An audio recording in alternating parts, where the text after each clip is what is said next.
Bismillahirrahmanirrahim wa salatu wa salam ala rasulillah. Dans cette vidéo, nous présentons la deuxième partie du chapitre consacré à la dynamique. La présentation développera les points cités dans le plan ci-contre. Nous commençons par l'application du principe fondamental de la dynamique dans le cas d'une translation. L'énoncé proposé ici s'applique indifféremment à un point matériel de masse m ou à un solide en translation rectiligne de masse m et de centre de gravité g. En effet, dans un mouvement de translation, les vitesses de tous les points constituant le solide sont identiques et ils sont représentés par la vitesse du centre de gravité. Le principe fondamental de la dynamique s'écrit sous la forme suivante. Le torseur dynamique du système matériel sigma par rapport au référentiel galiléen R est égal au torseur des actions extérieures au système sigma. Notons que le torseur dynamique est représenté par sa résultante dynamique MAG, où AG est l'accélération du centre de gravité du système sigma par rapport au référentiel R, et delta représente le moment dynamique du système matériel sigma dans son mouvement de rotation par rapport à R, réduit au niveau du point Q. Dans le cas d'un mouvement de translation, la deuxième partie de cette équation de torseur qui porte sur le mouvement de rotation, elle va être négligée. On va regarder uniquement la partie relative au mouvement de translation, ainsi l'accélération AG du centre de gravité du solide qui est en translation rectiligne par rapport au repère absolu grand R. Elle est proportionnelle à la somme des forces appliquées au système extérieur agissant sur ce solide. Cela est illustré sur cette figure. On a donc le solide est soumis aux forces F1, F2, F3, F4 jusqu'à Fn. D'accord? Ce solide, donc, sous l'action de ces N forces, il va se mouvoir avec une accélération AG, donc l'accélération du centre de gravité. Ce système, il va se mouvoir dans la direction qui porte cette accélération AG. Ce système est équivalent à un autre qui est représenté ici, où on a remplacé le système de force de F1 jusqu'à Fn par sa résultante qui est la somme des forces extérieures. Donc le résultat il est le même, donc le solide va se mouvoir le long de la direction qui porte le vecteur d'accélération AG, et au fait cette accélération elle est proportionnelle à la résultante F extérieure, et le facteur de proportionnalité, il est égal à 1 sur M. Donc de telle façon que la somme des forces est égale à M AG, comme l'indique cette équation qui représente uniquement la première partie de l'équation torsorielle décrivant le mouvement de translation. Pour que l'application du principe fondamental soit correcte, l'accélération AG du centre de gravité doit être une accélération absolue. Par commodité, l'accélération AG est généralement déterminée par rapport aux repères liés à la Terre, prise comme référence absolue.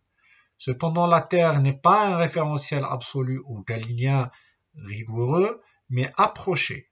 Pour la plupart des problèmes de mécanique usuelle, cette approximation suffit et amène des erreurs négligeables. Cependant, pour un certain nombre de problèmes faisant intervenir des avions, fusées, missiles et autres, il est parfois nécessaire de faire intervenir les accélérations engendrées par le mouvement de la Terre.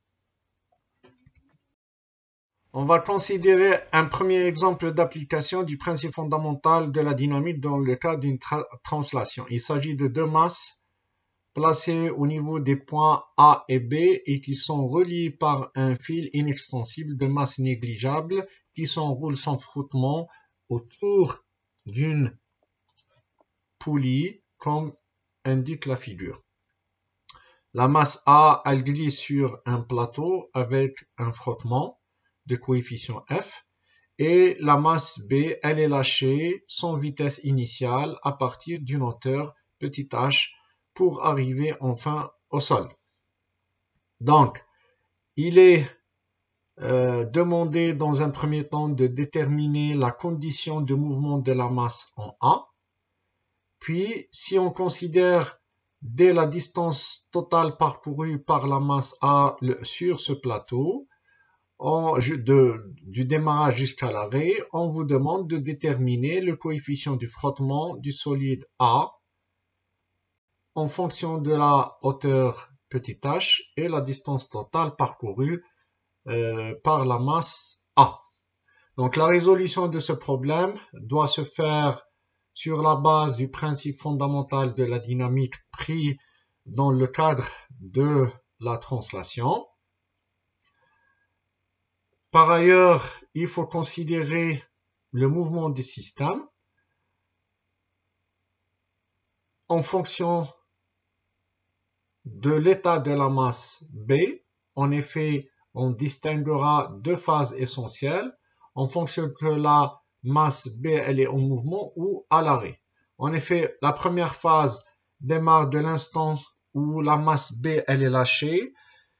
Donc, quand elle va être lâchée, sous certaines conditions qu'on va définir par la suite, on va observer que la masse A, elle arrive à se déplacer tant que le fil, il est tendu. Donc, la masse B continue sa chute jusqu'à ce qu'elle heurte le sol. Donc, elle va s'arrêter, le fil ne va plus être tendu. Et donc, là, la masse A va entamer une deuxième phase dans laquelle elle n'est pas soumise à l'effet de la masse B, mais plutôt elle est soumise aux conditions initiales atteintes à l'issue de la phase 1. Donc, globalement, on a une première phase qui est illustrée par ce diagramme où on a mis toutes les forces appliquées sur les systèmes. Dans ce cas de figure, on a le fil qui est tendu. Si le coefficient de frottement n'est pas très important, donc la masse en A elle est capable de se mouvoir sur le plateau sous l'effet de l'attraction de la masse B via le fil. La distance parcourue lors de cette première phase est évidemment égale à h. Donc il y a égalité de déplacement entre le point B et le point A. Donc, si on utilise comme référence la base illustrée ici, donc XY, c'est le plan de mouvement. Donc, le Z, il est perpendiculaire sur le plan de la diapo. La masse A, elle va se mouvoir le long de l'axe X. La masse B, elle va se mouvoir le long de l'axe Y. Donc, vu que le fil il est inextensible et de masse négligeable et assure un mouvement sans frottement autour de la poulie, la tension le long du câble, donc dans le premier brin c'est T1 et dans le deuxième brin c'est T2, donc on a T1 est égal à T2. En outre, on va avoir que le déplacement le long de l'axe X de la masse A est identique au déplacement de la masse B le long de Y. Donc, on va écrire que X est égal à Y et on a X point est égal à Y point et X seconde est égal à B seconde grâce au fait que le câble, il est idéal. Ça, c'est une chose qu'on va exploiter lors de la mise en œuvre des équations. Par ailleurs, le frottement entre la masse A et le plateau va être modélisé en utilisant la loi de Coulomb, très basique. Donc on a l'effort tangentiel T qui est représenté ici à l'interface entre la masse A et le plateau. Il est égal au coefficient de frottement F qu'on va identifier par la suite, multiplié par le module de la force normale N qui est perpendiculaire au plan. Donc, ce sont les deux efforts qu'on a dans le contact. Par ailleurs, la masse A, elle est soumise à l'effet de la gravité. Donc, on a la force du poids P qui est égale à mg. Donc, ceci représente l'ensemble des forces appliquées sur la masse A, à laquelle, bien sûr, il faut rajouter la tension du câble, notée ici T2. Maintenant, si on considère la masse en B2, cette masse, elle est soumise à l'effet de son poids, qui est égal lui aussi à P, qui est égal à mg. Et également, elle est soumise à l'effet du câble, donc à l'attraction du câble, noté ici T1. Et on a dit que T1 est égal à T2. Donc, c'est la même tension qui règne le long du câble. Donc, durant cette première phase, on a cette égalité entre T1 et T2 et on a le mouvement global est causé par la chute de la masse B. Donc, cette première phase, elle va démarrer de l'instant où on lâche la masse B et elle va s'arrêter à l'instant où la masse B va toucher le sol. Donc, le temps qu'elle parcourt la distance h. Donc, en quelque sorte, on a un mouvement accéléré durant cette phase et qu'on doit déterminer sa loi horaire en fonction des caractéristiques du contact qu'on a entre la masse A et le plateau. Pour la deuxième phase, c'est la phase qui démarre à partir du moment où la masse B touche le sol, donc le câble n'est plus tendu. Et donc la masse, elle va se mouvoir à cause de la vitesse qu'elle a atteinte à l'issue de la première phase. Donc localement, qu'est-ce qu'on a comme effort? On a uniquement la masse qui est soumise à l'effet de son poids P, donc qui est égal à mg, et également aux efforts générés par le contact à l'interface entre la masse et le plateau. Donc il y a l'effort normal N et il y a l'effort tangentiel T. Donc, la masse, elle va donc décélérer à partir d'un état initial atteint à l'issue de la première phase et elle va se déplacer le long du plateau durant un certain intervalle de T1 jusqu'à T2 jusqu'à l'arrêt, donc jusqu'à atteindre une certaine vitesse nulle. Donc, à partir de l'application du principe fondamental dynamique aussi bien pour la première phase que pour la deuxième phase, on va essayer de répondre aux questions posées dans le problème. On va procéder à la modélisation de la première phase en se basant sur le PFD qui sera appliqué à la masse A comme suit. On a la somme des forces extérieures appliquées à la masse A est égale à MAG. Donc là, le centre de gravité G va coïncider avec le point A.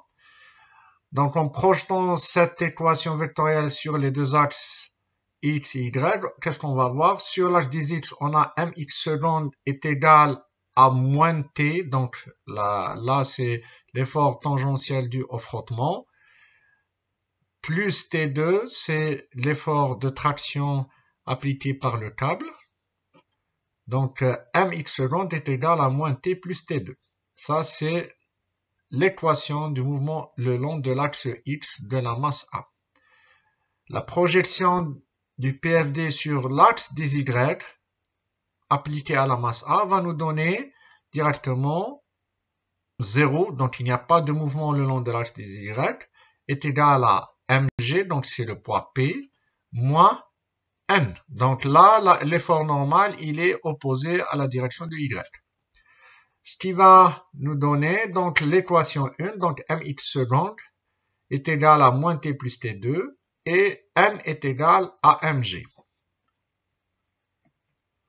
Et on applique maintenant le principe fondamental à la masse B.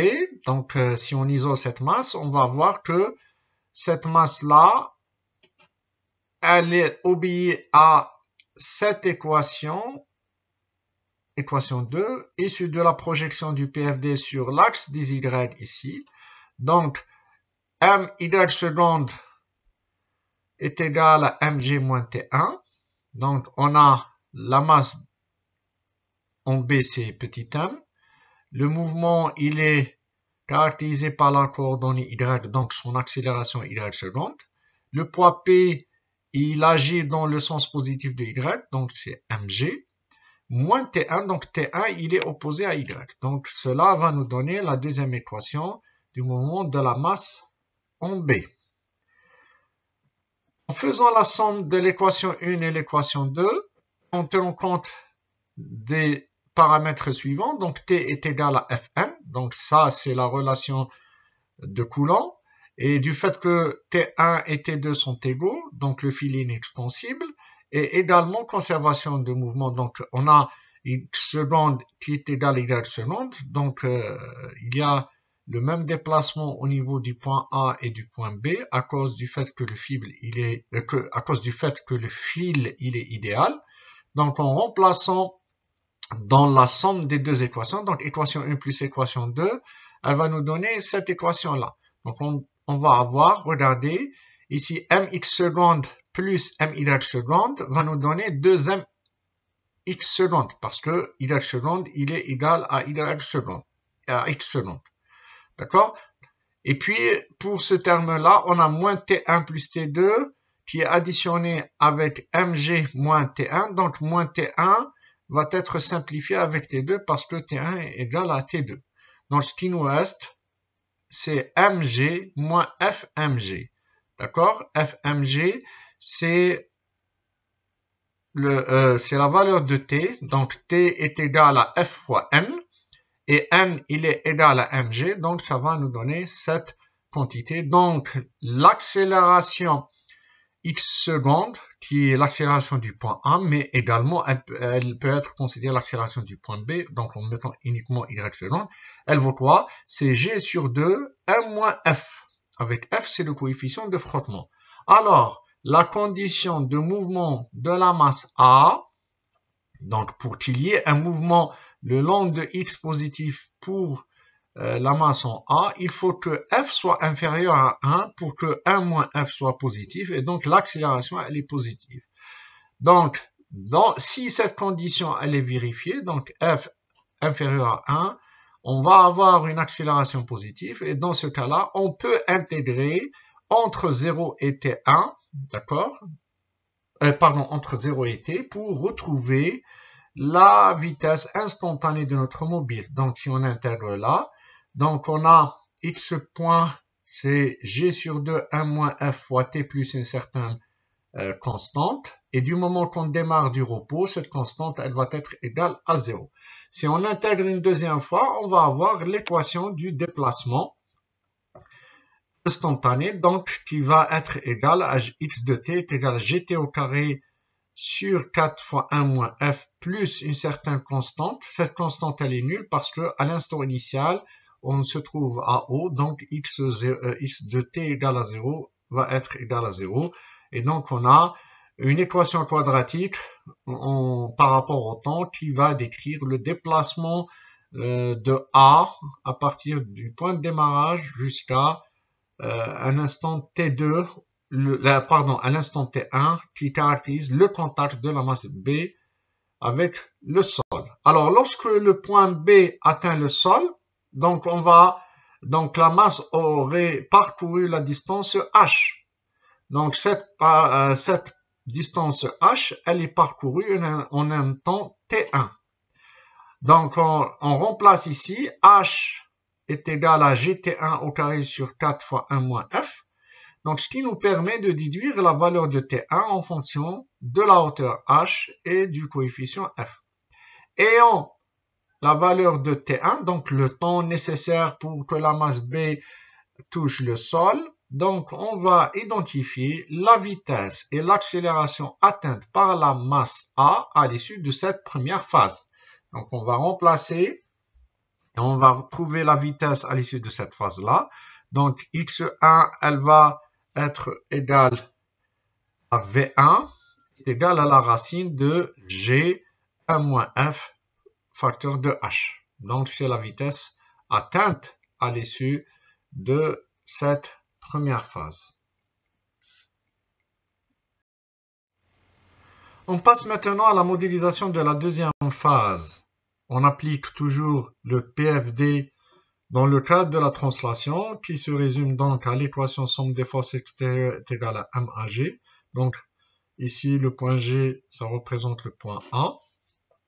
Alors la projection le long de l'axe X va nous donner dans une première partie x seconde est égal moins t plus t2. Donc attention, dans la phase 2, le câble n'existe plus. Donc t2, elle va être égale à 0.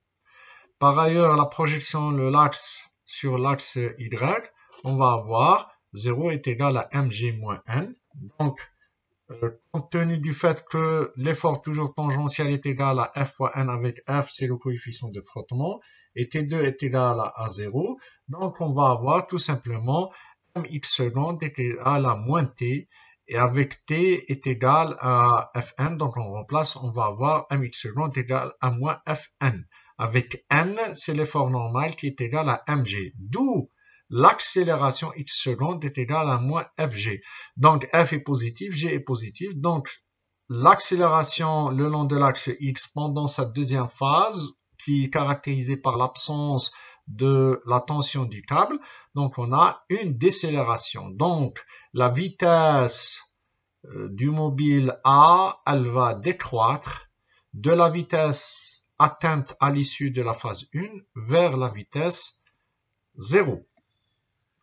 Donc on va avoir un mouvement décéléré de T1, T1 c'est la fin de la phase 1, jusqu'à T2 qui est la fin de la phase 2, donc la phase de décélération, donc c'est le moment de l'arrêt de la masse A.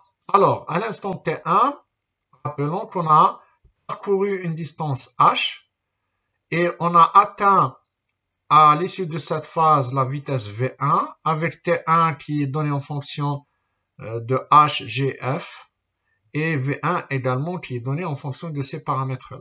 Donc à l'instant T2, qui est la fin de cette deuxième phase, qui est inconnue pour le moment, on doit avoir parcouru selon l'énoncé une distance totale D, et la vitesse finale à la fin de cette phase, elle va être égale à 0 parce que la masse A, elle va s'arrêter. Donc on va intégrer l'équation de décélération x seconde est égale à moins fg pour obtenir d'abord, dans un premier temps, l'expression de la vitesse. Donc, x point de t est égal à moins fgt moins t1 plus c1. Donc, c'est une écriture que j'ai préféré utiliser pour simplifier le calcul des conditions aux limites. Donc, si on applique les conditions aux limites données ici, donc à l'instant t1, on doit avoir x point qui est égal à v1. On va avoir c1 qui est égal à v1. De même, si on intègre une deuxième fois cette équation, on va obtenir la loi horaire qui décrit l'évolution de x, qui est égale à moins 1 demi fg t moins t1 au carré plus c1 t moins t2 plus c2. Donc c1, on l'a déterminé, c'est v1. Il reste à déterminer c2.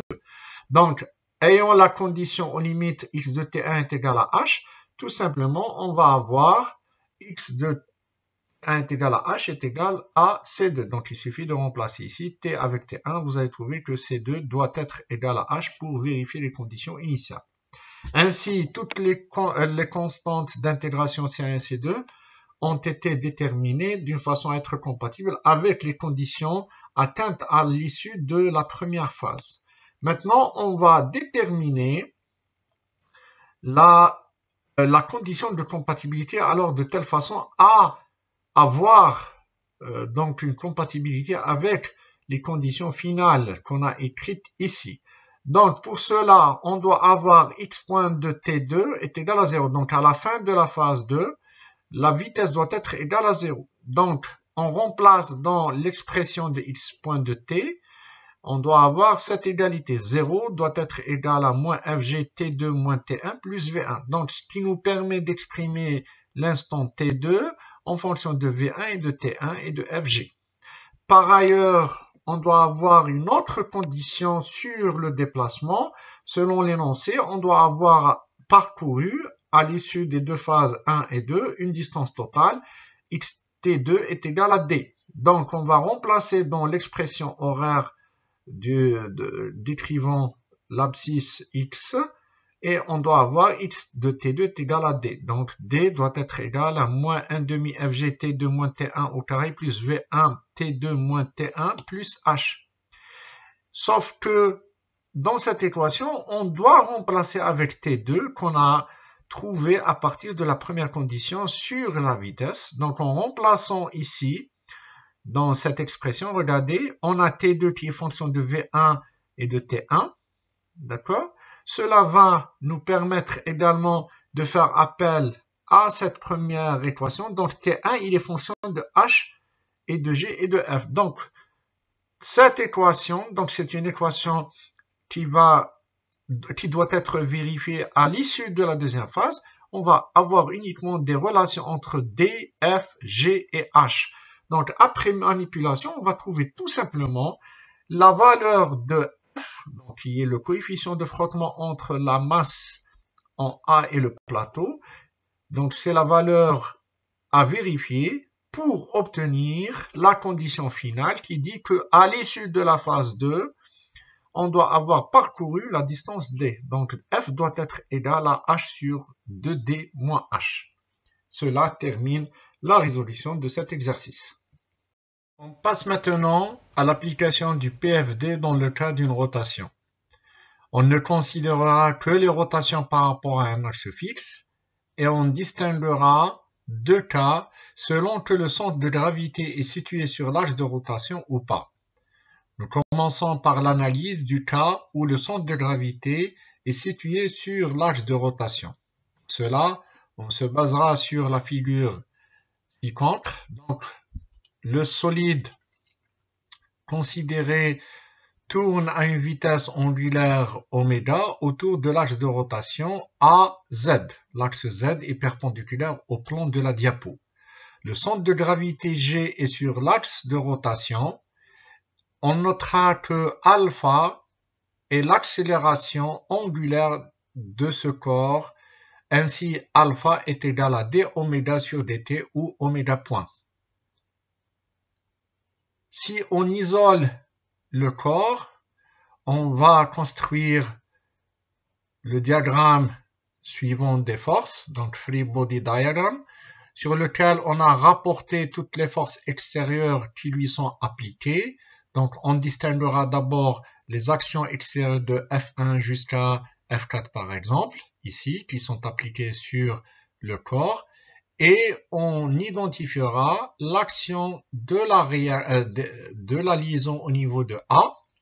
C'est la liaison A qui permet donc au corps de tourner autour de l'axe A. C'est une liaison de type pivot. Donc, on peut rapporter ici les deux composantes Rx et Ry qui représentent les composantes du torseur des actions mécaniques transmissibles via cette liaison, qui sont données dans le repère X, Y, Z. Donc, on va également noter que JG, le moment d'inertie du solide par rapport à l'axe GZ. Donc, si on écrit la matrice d'inertie du corps, donc on a vu dans le chapitre relatif au moment d'inertie, que la matrice d'inertie d'un corps rigide s'écrit d'une façon générale avec comme éléments centraux sur la diagonale, on a A, B, C et les termes diagonaux sont D, E, F. Donc ici, G, J, donc ça correspond à l'élément C du tenseur d'inertie. Ainsi, si on désire appliquer le principe fondamental de la dynamique, dans ce cas-là, on a donc toujours le tenseur dynamique du corps en rotation ici, il est égal au torseur des actions mécaniques extérieures à notre solide. Et donc, par projection, on a les deux parties. La première partie relative au mouvement de translation. On écrira que la somme des forces extérieures appliquées à notre solide égale à la masse de ce solide multipliée par l'accélération de son centre de gravité. Or, le centre de gravité, il est immobile car il appartient à l'axe de rotation. Cela veut dire que l'accélération, elle est nulle. Donc, la somme des forces égale à 0. Donc, le centre de gravité ne bouge pas. Et de point de vue force, on a un certain équilibre. Par ailleurs, la deuxième équation qui est issue du FD, elle est relative à la somme des moments qui va être calculée ici par rapport à G, donc le centre de gravité qui appartient à l'axe de rotation. Donc, on va sommer tous les moments des forces extérieure appliquée à notre système et celle-ci doit être égale à la dérivée par rapport au temps du moment cinétique sigma réduit au niveau du point de calcul G. Ainsi, on va avoir pour le cas de la translation l'équation vectorielle suivante, donc Rx plus Ry plus la somme des Fi qui doit être égale à 0. C'est une équation vectorielle qu'on peut projeter sur les deux axes X et Y et cela va nous permettre de retrouver par exemple les réactions inconnues par rapport aux actions extérieures connues F1 jusqu'à Fm. En outre, comme on l'a mentionné tout à l'heure, moyennant le JG, donc qui est le moment d'inertie autour de l'axe GZ, donc on sait que le moment cinétique sigma de G sera égal à la matrice d'inertie I fois oméga. Donc le oméga c'est le vecteur de rotation instantanée. Donc en remplaçant par oméga qui est égal à oméga fois Z, on va retrouver tout simplement que le moment cinétique se réduira tout simplement à JG oméga fois Z. Donc, en remplaçant par cette expression dans l'équation vectorielle des moments, on va retrouver tout simplement que la somme des moments extérieurs est égale à JG oméga point Z. Et comme oméga point égale à alpha, donc on va avoir que la somme des moments extérieurs appliqués à notre système, elle est égale à JG fois alpha Z, ce qui constitue l'équation de mouvement autour de l'axe GZ qui est l'axe de rotation et qui représentera l'équation de mouvement fondamentale qui est donc représentatif du mouvement autour de l'axe de rotation. On va considérer un exemple d'application pour le cas où le centre de gravité est situé sur l'axe de rotation. Le système considéré est constitué d'un moteur électrique qui entraîne un volant.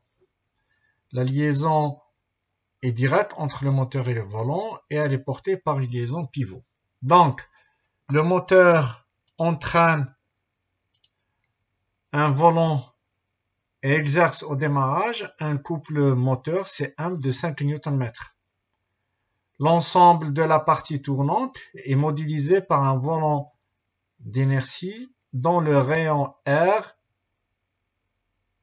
égale à 150 mm et de masse 50 kg qui sont reliés directement au moteur. Donc il n'y a pas de réducteur.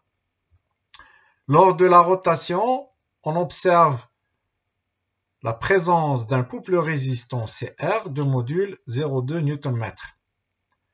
Sous l'hypothèse que le centre de gravité est porté par l'axe de rotation, il est demandé de déterminer l'accélération du système ainsi que la durée nécessaire pour atteindre la vitesse de 1500 tours par minute dans les deux cas avec et sans frottement.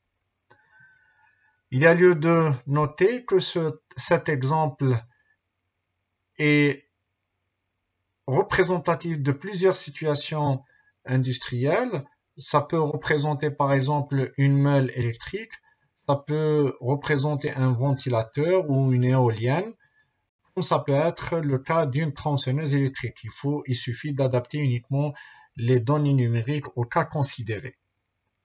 Dans tous les cas, la solution elle se basera sur l'équation somme des moments des actions extérieures réduites au niveau du centre de gravité G égale à JG fois l'accélération oméga point portée par l'axe Z.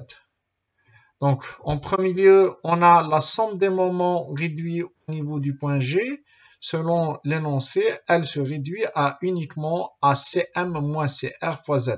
Donc, Cm, il est positif, donc il est entraînant, donc c'est le couple moteur. Et puis, il y a le couple résistant, il est opposé par nature au couple moteur. Donc, c'est pour ça qu'on a mis le signe moins. Donc, ceci constitue la résultante des moments extérieurs appliqués à notre système. Par ailleurs, on a les deux parties de l'équation sont portées par l'axe Z, ce qui nous permet d'éliminer l'écriture vectorielle et écrire tout simplement que Cm moins Cr égale à Jg fois l'accélération. Donc, on en déduit que l'accélération instantanée, elle est égale au couple moteur moins le couple récepteur divisé par le moment d'inertie Jg. Selon l'énoncé de l'exercice, le volant est de forme cylindrique, donc de rayon R 150 mm et de masse 50 kg. Donc, on peut calculer Jg en disant que Jg est égal à 1,5 mr au carré, ce qui représente en fait le moment d'inertie d'un cylindre autour de son axe principal. Donc, application numérique faite va nous donner Jg est égal à 0,562 kg mètre au carré. Donc, je rappelle que R 150 mm, il faut le convertir au mètre, donc ça fait 0,15 mètres. Alors, pour calculer l'accélération du système ainsi que le temps nécessaire pour atteindre la vitesse de régime de 1500 tours par minute, donc on a deux cas de figure à prendre en charge. Donc il y a le cas où on néglige le frottement. Dans ce cas-là, on va mettre à 0 CR. Et donc qu'est-ce qu'on va trouver? On va trouver tout simplement que l'accélération, elle est égale à Cm sur Jg. Donc ça va nous donner 8,89 radians par seconde. Donc c'est un cas idéal où il y a absence de frottement. Donc ce qui fait que on a un mouvement ondulaire uniformément accéléré. Donc on peut écrire que la vitesse ondulaire oméga, elle va être égale, proportionnelle à l'accélération. Donc on va écrire que c'est oméga point fois t. Donc le temps est égal à oméga sur oméga point. Donc par substitution, donc on a l'objectif d'atteindre 1500 tours par minute. Il faut le convertir en radians par seconde. On va le multiplier par 2 pi par 60. Le tout divisé par 8,89, ce qui va nous donner un temps de montée en régime de 17,7 secondes. Donc c'est le temps nécessaire au système pour atteindre la vitesse de 1500 tours par minute en l'absence des frottements. Maintenant, en présence de frottement, la formule à utiliser, c'est oméga point est égal à Cm moins Cr sur Jg. L'application numérique va nous donner 8,53 radians par seconde au carré. De la même façon donc qu'on a fait tout à l'heure, la vitesse elle sera linéaire en termes de l'accélération parce que c'est un mouvement uniformément accéléré. Donc on écrira que oméga est égal à oméga point t, d'où t est égal à oméga sur oméga point, et on trouvera que le temps de montée de régime a augmenté, il vaut 18,4 secondes, et cela à cause de la présence des frottements. On continue avec les applications du PFD dans le cas d'une rotation. Cette fois-ci, on va analyser le cas où le centre de gravité n'est pas situé sur l'axe de rotation. Pour cela, nous allons considérer l'exemple illustré par la figure ci-contre. Soit un solide S1 de masse grand M en liaison pivot d'axe OZ0 par rapport au bâti S0. ce solide n'ayant aucune particularité géométrique, dans ce cas-là, sa matrice d'inertie calculée au niveau du point O a la forme suivante. Donc, le tenseur d'inertie de ce solide est représenté par une matrice pleine dont les éléments de base sont A, B, C, D, E, F. Ils sont exprimés dans la base OX1, Y1, Z1 attachée au corps en rotation par rapport au bâti. Donc, le repère R1, OX1, Y1, Z1 est lié au solide qui est en rotation caractérisé par l'angle θ par rapport au repère inertiel OX0, Y0, Z0. Le centre de gravité est défini par le vecteur position OG et on écrira que OG il est égal à XG X1 plus GG Z0.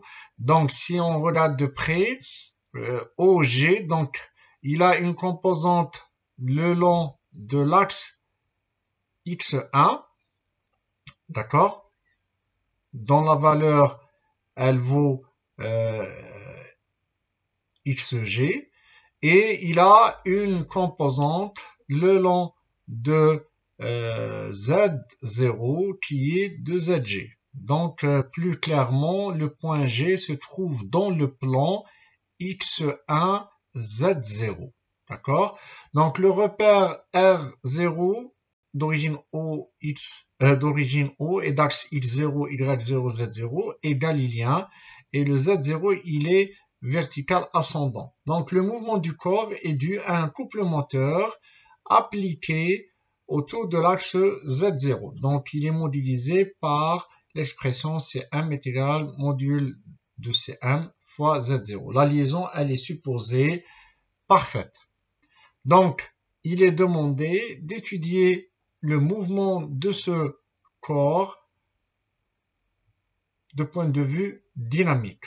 Donc ce corps peut être considéré comme un rotor rigide de géométrie quelconque. Ce cas est représentatif de plusieurs systèmes industriels. Ça peut être donc ce rotor, il représente un vilebrequin. Ça peut être le cas d'une roue, ça peut être le cas d'une éolienne. Donc cet exemple revêt un intérêt particulier pour les problématiques d'équilibrage statique et dynamique. Alors, la résolution de ce problème va se faire en se basant sur le principe fondamental dynamique qu'on a détaillé dans la partie précédente.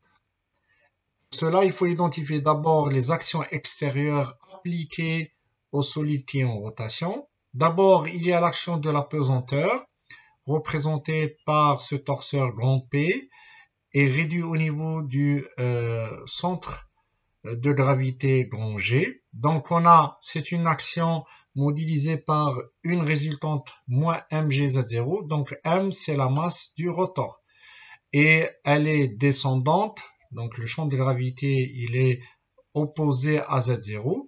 Donc on a le signe moins. Dans ce torseur, il est réduit d'abord au niveau du centre de gravité G, qui avait les coordonnées xg par rapport à x1 et zg par rapport à z0. Maintenant, on va le réduire, ce torseur, au niveau du point O, origine du repère 1 et du repère R0. Donc pour cela, on va appliquer la relation de transport des moments. Donc le moment en O va être égal au moment en G plus OG vectoriel la résultante. La résultante, elle est égale à moins mgz0. Tout calcul fait, on va avoir le moment, il est égal à mgxg le long de y1. Une autre action mécanique appliquée à notre corps S1, c'est le couple moteur qui a été donné dans l'énoncé. Le couple moteur, il est représenté par le moment Cm fois Z0. C'est un moment autour de Z0, donc il est le même quel que soit le point de réduction pris le long de l'axe Z0. Une autre action applicable sur le solide S1, c'est l'action du bâti sur le corps S1, transmissible via la liaison pivot. Donc on va représenter ce torseur des actions mécaniques transmissibles par la liaison pivot comme suit. On a la résultante qui s'exprime dans la base mobile X1, Y1, Z1 comme étant donc grand X01, grand Y01 et grand Z01. Par ailleurs, le moment au niveau du point P centre de la liaison, d'accord, on a le moment le long de X c'est L01, le moment le long de Y c'est M01, et puis on a un moment nul le long de Z0 parce que on doit avoir 1 degré de liberté de rotation. Pour pouvoir appliquer le principe fondamental de la dynamique, il est nécessaire de déterminer le torseur dynamique associé au mouvement du solide S1 par rapport à R0. Donc, nous déterminons dans un premier temps le torseur cinétique en haut. Donc, on va déterminer d'abord la résultante cinétique, donc la quantité de mouvement du solide S1 par rapport à R0, donc qui est égale à 1 fois la vitesse de son centre de gravité. La vitesse du centre de gravité s'obtient par dérivation du vecteur position de G. Donc, on a dit que OG est égal à XG fois X1 plus ZG fois Z0. La dérivation de cette expression va nous donner l'expression de la vitesse VG qui est égale à XG fois θ point fois Y1 multiplié par M va nous donner la quantité de mouvement ou la résultante cinétique. Le moment cinétique, calculé au niveau du point O, qui est un point fixe, elle est égale à la matrice d'inertie IO multipliée par le vecteur oméga. Donc la multiplication de la matrice I par oméga va nous donner cette expression. Donc notons que le vecteur oméga qui définit le vecteur de rotation instantanée de S1 par rapport à 0 est tributaire de la nature de la liaison entre S1 et S0 qui est une liaison pivot d'axe Z0. Donc on a une seule composante de rotation autour de l'axe Z0 qui est θ point. Donc θ point désigne la vitesse de rotation qu'on peut noter également oméga.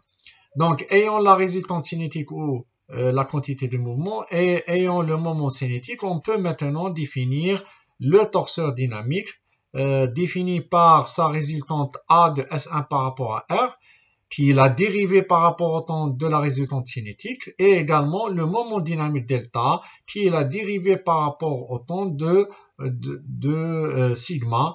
Donc on commence par la résultante dynamique A, on va dériver la quantité de mouvement, donc on va dériver par rapport au temps cette expression-là, sachant que θ point est variable et Y1 est variable, donc quand on va dériver, on va avoir θ seconde fois Y1 ici, plus θ point fois la dérivée de Y1 par rapport au temps. Donc la dérivée de Y1 par rapport au temps, c'est moins θ point fois X1. Donc en remplaçant dans l'expression, on va retrouver que la résultante dynamique A de S1 par rapport à 0 est égale à M fois XG θ seconde Y1 moins M XG θ point au carré X1. Par ailleurs, le moment dynamique en haut s'obtient par la dérivation de sigma, donc qui est le moment cinétique. Donc la dérivation doit tenir compte du fait que X1, Y1 sont tournants. Donc la dérivée par rapport au temps de X1 va nous donner θ point Y1. Et la dérivée de Y1 par rapport au temps va me donner moins θ point fois X1. À cela se rajoute le fait que θ point elle est variable. Donc on va avoir la dérivée seconde de θ qui va rentrer en jeu. Donc tout calcul fait, on va avoir le moment dynamique delta qui a trois composantes, l'une selon de X1, l'autre selon Y1 et la dernière selon Z1 qui est coïncident avec Z0.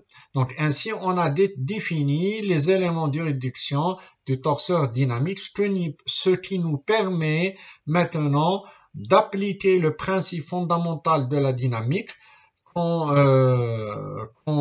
écrira comme suit. Donc le torseur dynamique D est égal au torseur associé à l'action de la gravité, plus le torseur associé à l'action du moteur, plus le torseur des actions mécaniques transmissibles à travers la liaison pivot. Donc en substituant avec les composants qu'on a déjà établis dans la diapo précédente, on va avoir cette équation en termes de torseur.